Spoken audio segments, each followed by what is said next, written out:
தோல்வி வேணும்னு கேளு. தோல்விக்கு முன்னால இன்னொன்னு வேணும்னு கேளு. ஏமாற்றங்கள் வாழ்க்கையில வேணும்னு கேளு. ஏமாற்றங்கள் தோல்விக்கு ஒன்ன தயார் பண்ணும். தோல்விக்குள்ள வந்துட்டேன்னு வையேன், தோல்வியை எதிர்கொள்ள படிப்ப. ஹாய், காலையில் எழுந்திரிச்சு அவசரமாக கிளம்பி வேலைக்கு போயிட்டுருக்குறவங்க மத்தியில் நான் வீட்டில் இருந்து ஃபேமிலியை பார்த்துட்டு மாதம் ஆனால் 25,000க்கு மேலே இன்கம் எடுத்துகிட்ருக்கேன்.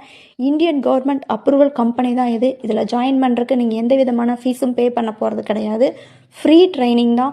டெய்லி ஒரு 2 hours உங்களால் டைம் கொடுக்க முடிஞ்சதுன்னா உங்களாலையும் வீட்டிலேருந்து இன்கம் பண்ண முடியும். இதை பற்றின டீட்டெயில்ஸ் தெரிஞ்சுக்கிறதுக்கு ஸ்க்ரீனில் தெரியிற நம்பருக்கு காலர் வாட்ஸ்அப் பண்ணுங்கள். தேங்க்யூ.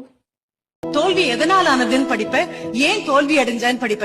இத்தனை படிப்பும் வெற்றிக்கு கிடைக்காது. வெற்றிக்கு வெறும் கைத்தட்டலும் கப்பும் தான் கிடைக்கும். தோல்விக்கு பாடங்கள் நிறைய கிடைக்கும், அனுபவங்கள் நிறைய கிடைக்கும். இந்த அனுபவத்தோடு வரக்கூடிய வெற்றியினுடைய சுவை அபாரமாக இருக்கும். எடுத்த உடனே வெற்றி பெரிய சுவையா தெரியாது. ஆனா தோல்விக்கு அப்புறம் வரக்கூடியது இருக்கு இல்லையா, வெயிலுக்கு அப்புறம் கிடைக்கிற நிழல் மாதிரி அந்த தோல்விகள் வழியாக வெளியில வா. There is no other way for permanent success except through failure.